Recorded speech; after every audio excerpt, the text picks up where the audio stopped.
আমরা আমাদের ফোনে যেগুলো সার্চ করি সবগুলোই কিন্তু অনেক জায়গায় সেভ হয়ে থেকে যায়, মানে হিস্টোরি হয়ে থাকে। তো আপনাদেরকে আমি আজকে দেখাবো কোন কোন জায়গায় থাকে। তো গুগল ক্রোমে যাওয়ার পর আপনারা থ্রি ডটে ক্লিক করবেন। থ্রি ডটে ক্লিক করার পর দেখতে পারবেন যে হিস্টোরি, এখানে তো সবাই জানেন যে এখানে হিস্টোরি থাকে, তো আপনারা এগুলো ডিলিট করে দেন। কিন্তু ভিতরেও কিছু হিস্টোরি থাকে, সেগুলো সম্পর্কে আজকে আপনাদেরকে বলবো। এজন্য আপনারা এখান থেকে বের হয়ে আসবেন এবং থ্রি ডটে ক্লিক করবেন, সেটিংয়ে ক্লিক করবেন। ক্লিক করার পর স্ক্রল ডাউন করে নিচে দেখতে পাবেন সাইট সেটিং, সেইখানে ক্লিক করবেন এবং সাইট সেটিংয়ে ক্লিক করার সাথে সাথে আবার স্ক্রল ডাউন করবেন, করে দেখতে পারবেন নিচে ডাটা স্টোরেজ, এখানে ক্লিক করবেন এবং নিচে শো করতেছে ডিলিট অল ডাটা।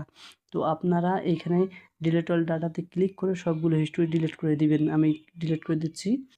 এরপর এখান থেকে বের হয়ে আসে আপনারা আপনাদের গুগলে যাবেন, ঠিক আছে? আমি বের হয়ে আসতেছি।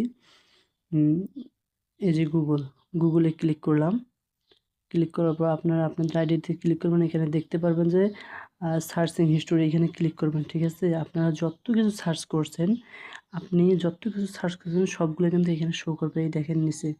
সো আপনার ডিলিট করার জন্য উপরে ডিলিট অপশন দেখতে পাবেন, এখানে ক্লিক করবেন এবং ডিলিট অল টাইম এইখানে ক্লিক করবেন। ক্লিক করার পর নেক্সটে ক্লিক করবেন এবং ডিলিটে ক্লিক করবেন, তাহলে এগুলো সবগুলো ডিলিট হয়ে যাবে এখানে।